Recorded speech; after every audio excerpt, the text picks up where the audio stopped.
हरे कृष्णा। कृष्ण पक्ष में आने वाली एकादशी को अपरा एकादशी कहते हैं और इस बार अपरा एकादशी के दिन शुभ योग बन रहे हैं। इस दिन आयुष्मान और प्रीति योग के साथ बुध आदित्य राजयोग भी बन रहा है।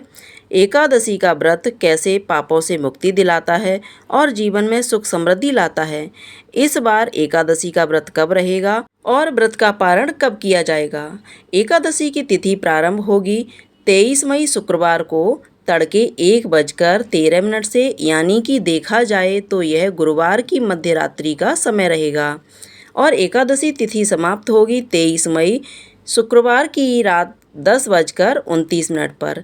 इसलिए इस बार अपरा एकादशी का व्रत केवल 23 मई शुक्रवार को एक ही दिन रखा जाएगा। सभी गृहस्थजन या वैष्णवजन एकमात्र इस दिन ही एकादशी का व्रत रखेंगे। दशमी तिथि के नियमों का पालन गुरुवार के दिन किया जाएगा। 23 मई शुक्रवार को ब्रह्म मुहूर्त सुबह 4:10 से 4:58 तक रहेगा। सूर्योदय होगा सुबह 5:46 पर, सूर्यास्त होगा शाम 7 बजे। प्रातःकाल पूजा मुहूर्त सुबह 4:25 से लेकर 5:26 तक रहेगा। शाम की पूजा का मुहूर्त शाम 7:10 से 8:11 तक रहेगा और इस बार प्रीति योग का आयुष्मान योग का निर्माण भी इस दिन हो रहा है, जिसमें प्रीति योग शाम 6:37 तक रहेगा और बाद में आयुष्मान योग प्रारंभ हो जाएगा। इस दिन अभिजीत मुहूर्त सुबह 11:51 से दोपहर 12:45 तक रहेगा। गोधूली मुहूर्त शाम 7:08 से लेकर 7:29 तक रहेगा। आप गोधूली मुहूर्त में दीपदान कर सकते हैं। इसके अलावा राहु काल सुबह 10:30 से दोपहर 12 बजे तक रहेगा। द्वादशी तिथि 23 मई शुक्रवार की रात 10:30 से शुरू होगी और अगले दिन यानी 24 मई शनिवार को शाम 7:20 पर द्वादशी तिथि समाप्त हो जाएगी। इसके बाद से त्रयोदशी तिथि प्रारंभ हो जाएगी और 24 मई शनिवार को ब्रह्म मुहूर्त सुबह 4:10 से 12 बजे तक रहेगा। द्वादशी तिथि 23 मई शुक्रवार की रात 10:30 से शुरू होगी और अगले दिन यानी 24 मई शनिवार को शाम 7:20 पर द्वादशी तिथि समाप्त हो जाएगी।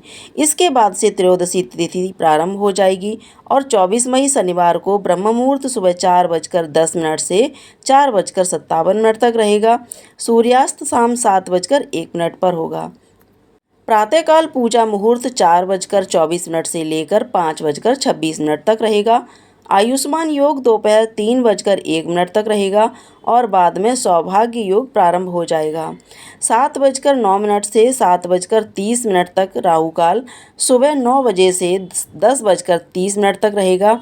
24 मई दिन शनिवार को अपरा एकादशी व्रत का पारण करने का यानी व्रत खोलने का शुभ मुहूर्त सुबह 5:46 से लेकर 8:59 तक रहेगा। एकादशी का व्रत पारण हमेशा निर्धारित मुहूर्त के अंदर अंदर ही कर लेना चाहिए, तभी एकादशी का व्रत पूर्ण होता है। दशमी तिथि के नियमों का पालन करते हुए सूर्यास्त के बाद अन्न ग्रहण नहीं करना चाहिए। तुलसी के पत्ते भी दशमी तिथि को ही तोड़कर रख लेने चाहिए। फिर एकादशी के दिन सुबह जल्दी उठकर स्नान करें, भगवान विष्णु का ध्यान करें, सूर्यदेव को जल अर्पित करने के बाद व्रत का संकल्प लें। मंदिर में गंगा जल छिड़ककर एक चौकी पर पीले रंग का वस्त्र बिछाकर उसके ऊपर भगवान विष्णु और माता लक्ष्मी की तस्वीर या प्रतिमा विराजित करें। इसके बाद पहले भगवान विष्णु और माँ लक्ष्मी जी का अभिषेक करें, उन्हें पुष्प अर्पित करें। ओम नमो भगवते वासुदेवाय नमः मंत्र का निरंतर जाप करते रहें। सच्चे मन से कथा का श्रवण करें।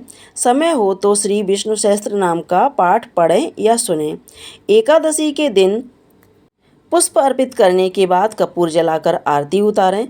तुलसी जी में जल एकादशी के दिन अर्पित नहीं किया जाता है। सुबह केवल धूप दीप जलाकर पूजा करें और परिक्रमा करें। इसके बाद पूरा दिन सात्विक मन से भगवान का ध्यान करके उपवास करें।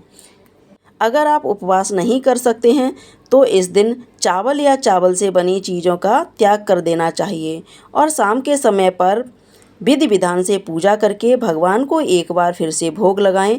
अगले दिन शुभ मुहूर्त में व्रत का पारण करें। इस तरह से एकादशी का व्रत पूर्ण हो जाता है। अगर आपको जानकारी पसंद आई हो तो वीडियो को लाइक करके हमारे चैनल पर व्रत की कथा भी जरूर सुनिएगा।